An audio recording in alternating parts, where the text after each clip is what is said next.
الآن أعطنا يا فالي، أين قال الإمام أحمد أن معاوية ابن أبي سفيان رضي الله عنه وأرضاه كان خمارا، كان يشرب الخمر؟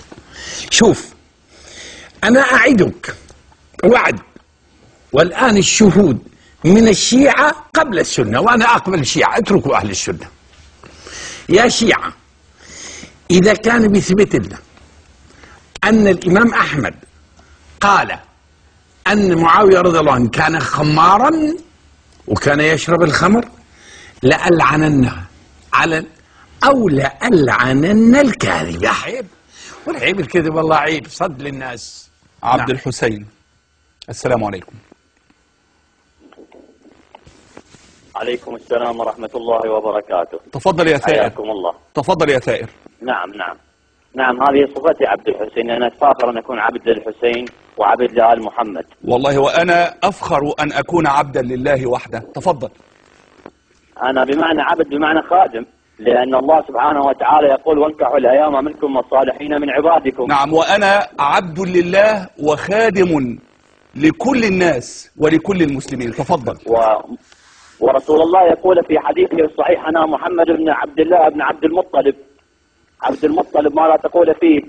نقطة البحث الآن: هل هذه الأشرطة، الأصوات اللي سمعتها، كانوا كاذبين أم كانوا صادقين؟ ثم بعد ذلك نبحث في العبودية. طيب، اسمحني أقول لك أنك تحديت الشيعة وقلت: أتحداهم بأن يأتوا برواية في مسند أحمد بن حنبل تقول أن معاوية قد شرب الخمر. تفضل. السيد الفالي قد كذب، والله لم يكذب السيد الفالي، هذه الرواية أمامي. تفضل قلها.